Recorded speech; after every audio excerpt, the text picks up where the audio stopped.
ইরানের সর্বোচ্চ আধ্যাত্মিক নেতা আয়াতুল্লাহ আলী খামেনির মৃত্যু এবং তার জানাজা নিয়ে বিশ্বজুড়ে এখন তোলপাড় চলছে। মৃত্যুর পর দীর্ঘ একটি সময় পেরিয়ে গেলেও কোথায় ছিল খামেনির নিথর দেহ?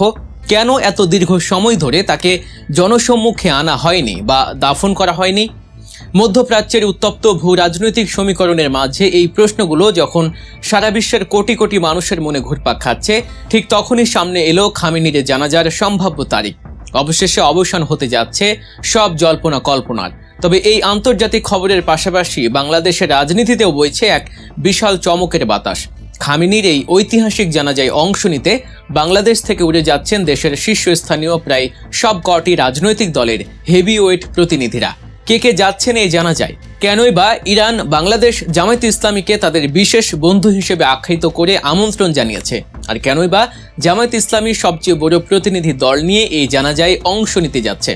আজকের এই ভিডিওতে আমরা এই সমস্ত রহস্যের জট খুলব এবং পর্দার আড়ালের ভূ রাজনৈতিক হিসাব নিকাশ আপনাদের সামনে তুলে ধরব। তাই না টেনে ভিডিওটি একদম শেষ পর্যন্ত দেখার অনুরোধ রইল, কারণ আজকের প্রতিটি তথ্যই আপনাকে চমকে দেবে।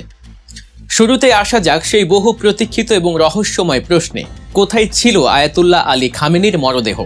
আমরা জানি ইরানের মতো একটি পরাক্রমশালী দেশের সর্বোচ্চ নেতার মৃত্যু কোনো সাধারণ ঘটনা নয়, বিশেষ করে যখন ইসরায়েল এবং আমেরিকার মতো পরাশক্তিগুলোর সাথে ইরানের ছায়াযুদ্ধ প্রায় সরাসরি যুদ্ধে রূপ নিয়েছে। এমন একটি চরম সংবেদনশীল এবং যুদ্ধ অবস্থার মতো পরিস্থিতিতে খামেনির মৃত্যুর খবরটি যেমন ছিল আকস্মিক, তেমনি তার মরদেহের অবস্থান নিয়ে তৈরি হয়েছিল এক বিশাল ধোঁয়াশা। আন্তর্জাতিক গণমাধ্যমগুলো যখন হন্য হয়ে খুঁজছিল খামেনির মরদেহের খবর, তখন ইরানি কর্তৃপক্ষ বজায় রেখেছিল এক অভূতপূর্ব নীরবতা। নিরাপত্তা বিশ্লেষকদের মতে মূলত ইসরায়েলি গোয়েন্দা সংস্থা মোসাদ এবং পশ্চিমা দেশগুলোর সম্ভাব্য নাশকতা বা হামলার আশঙ্কা থেকেই খামেনির মরদেহ একটি অত্যন্ত গোপন এবং সর্বোচ্চ সুরক্ষিত বাংকারে বা গোপন স্থানে রাখা হয়েছিল। শত্রুপক্ষ যেন কোনোভাবেই এই ক্রান্তি লগ্নে ইরানের মনোবল ভেঙে দিতে না পারে এবং দেশের অভ্যন্তরে কোনো বিশৃঙ্খলা সৃষ্টি করতে না পারে, সেজন্যই এই চরম গোপনীয়তা। দীর্ঘ এই সময়টিতে ইরানের রেভলিউশনারি গার্ড কর্পস বা আইআরজিসি পুরো দেশের নিয়ন্ত্রণ এবং নিরাপত্তা ব্যবস্থা এমনভাবে ঢেলে সাজিয়েছে যাতে নেতার মৃত্যুর পর কোনো ক্ষমতার শূন্যতা বা অভ্যন্তরীণ কোন্দল মাথাচাড়া দিয়ে উঠতে না পারে। অবশেষে দীর্ঘ প্রতীক্ষার পর জানা গেছে যে আয়াতুল্লাহ আলী খামেনির মরদেহ সেই গোপন স্থান থেকে বের করে আনা হয়েছে এবং তার জানাজার সম্ভাব্য তারিখ নির্ধারণ করা হয়েছে। ধারণা করা হচ্ছে আগামী কয়েকদিনের মধ্যেই তেহরানে এক ঐতিহাসিক এবং বিশাল জনসমুদ্রের উপস্থিতিতে তার জানাজা অনুষ্ঠিত হবে। এই জানাজায় শুধু ইরানের কোটি জনতাই নয়, বরং সারা বিশ্বের বিভিন্ন দেশের রাষ্ট্রপ্রধান, কূটনীতিক এবং ইসলামিক স্কলাররা উপস্থিত থাকবেন। আর এখানেই বাংলাদেশের জন্য রয়েছে এক বিশাল সারপ্রাইজ। বাংলাদেশ এবং ইরানের মধ্যকার সম্পর্ক ঐতিহাসিকভাবেই বেশ গভীর, কিন্তু খামেনির এই জানাজায় বাংলাদেশের রাজনৈতিক দলগুলোর যে স্বতঃস্ফূর্ত এবং ঐক্যবদ্ধ অংশগ্রহণ আমরা দেখতে পাচ্ছি তা রীতিমতো নজিরবিহীন।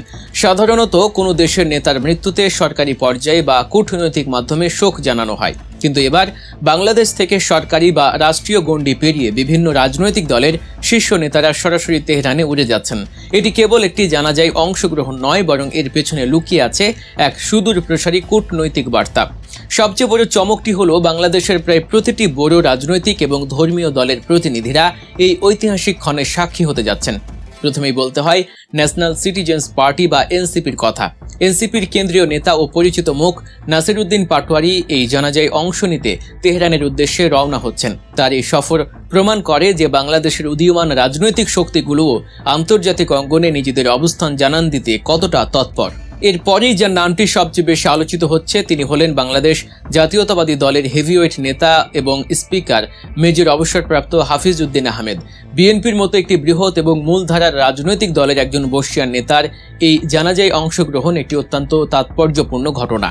এর মাধ্যমে বিএনপি শুধু যে ইরানের প্রতি তাদের সম্মান প্রদর্শন করছে তা নয়, বরং মধ্যপ্রাচ্যের দেশগুলোর সাথে নিজেদের একটি শক্তিশালী কূটনৈতিক সম্পর্ক স্থাপনেরও ইঙ্গিত দিচ্ছে।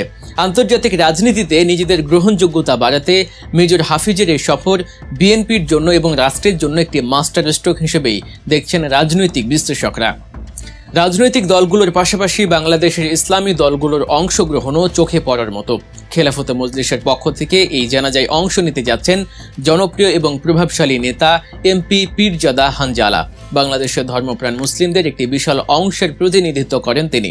তার এই সফর প্রমাণ করে যে শিয়া সুন্নি মত পার্থক্যের ঊর্ধ্বে উঠে মুসলিম উম্মাহর ঐক্যের ক্ষেত্রে বাংলাদেশের ইসলামী দলগুলো কতটা উদার এবং আন্তর্জাতিক মন মানসিকতা সম্পন্ন। তবে এই পুরো প্রতিনিধি দলের মধ্যে সবচেয়ে বেশি নজর কেড়েছে বাংলাদেশ জামায়াতে ইসলামীর অংশগ্রহণ। আর এর পেছনে রয়েছে এক বিশাল কারণ। ভিডিওর শুরুতে যেমনটা বলেছিলাম, ইরান সরাসরি বাংলাদেশ জামায়াতে ইসলামীকে তাদের বন্ধু হিসেবেই আখ্যায়িত করেছে।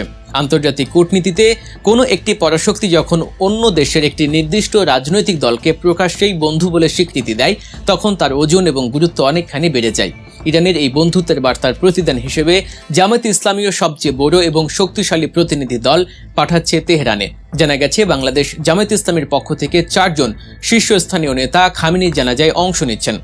তাদের এই বিশাল প্রতিনিধি দলের উপস্থিতি প্রমাণ করে যে আন্তর্জাতিক অঙ্গনে, বিশেষ করে মুসলিম বিশ্বে বাংলাদেশ জামায়াতে ইসলামী কতটা সুসংগঠিত এবং তাদের গ্রহণযোগ্যতা কতটা গভীরে প্রথিত। রাজনৈতিক মহলে এখন কানাঘুষা চলছে ইরানের মতো একটি শক্তিশালী দেশের প্রকাশ্য সমর্থন এবং এই ধরনের ঘনিষ্ঠ সম্পর্ক জামায়াতে ইসলামীকে বাংলাদেশের অভ্যন্তরীণ রাজনীতিতেও একটি বাড়তি সুবিধা এনে দিতে পারে।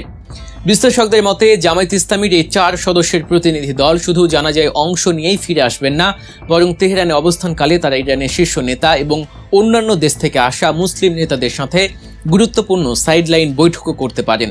এর মাধ্যমে জামায়াতে ইসলামী আন্তর্জাতিক পরিমণ্ডলে নিজেদের রাজনৈতিক দর্শন, বর্তমান অবস্থান এবং ভবিষ্যৎ পরিকল্পনা তুলে ধরার এক অনন্য সুযোগ পাবে। ইরানের সাথে এই নিবিড় সম্পর্ক আগামী দিনে বাংলাদেশের রাজনীতিতে জামায়াতকে একটি নতুন উচ্চতায় নিয়ে যেতে পারে বলে অনেকেই মনে করছেন। সব মিলিয়ে আয়াতুল্লাহ আলী খামেনির এই জানাজা শুধু একটি ধর্মীয় বা রাষ্ট্রীয় বিদায় অনুষ্ঠান নয়, এটি পরিণত হয়েছে আন্তর্জাতিক কূটনীতির এক বিশাল মিলন মেলায়। একদিকে যেমন দীর্ঘদিন পর খামেনির মরদেহ জনসম্মুখে আসায় ইরানবাসীর মনে শোক ও আবেগের বন্যা বয়ে যাচ্ছে, অন্যদিকে এই জানাজাকে কেন্দ্র করে রচিত হচ্ছে নতুন নতুন কূটনৈতিক সমীকরণ। বাংলাদেশ থেকে এনসিপির নাসির উদ্দিন পাটোয়ারি, বিএনপির মেজর হাফিজউদ্দিন, খেলাফতে মজলিসের পীরজাদা হানজালা এবং জামায়াত ইসলামীর 4 সদস্যের এই বিশাল বহরের যাত্রা প্রমাণ করে যে বাংলাদেশের রাজনৈতিক দলগুলো এখন আগের চেয়ে অনেক বেশি পরিণত এবং আন্তর্জাতিক ভূ রাজনীতি সম্পর্কে সচেতন। এই সফরের মাধ্যমে বাংলাদেশ এবং ইরানের মধ্যকার রাষ্ট্রীয় সম্পর্কের পাশাপাশি দলীয় সম্পর্কগুলো এক নতুন মাত্রা পাবে বলে আশা করা যাচ্ছে। বিশেষ করে মধ্যপ্রাচ্যের রাজনীতিতে যখন প্রতিনিয়ত নতুন মেরুকরণ হচ্ছে, তখন বাংলাদেশের রাজনৈতিক দলগুলোর এই স্বতঃস্ফূর্ত অংশগ্রহণ একটি অত্যন্ত ইতিবাচক এবং দূরদর্শী সিদ্ধান্ত। ভবিষ্যৎ রাজনীতিতে এই সফরের প্রভাব কতটা সুদূর প্রসারী হয়, এখন সেটাই দেখার বিষয়।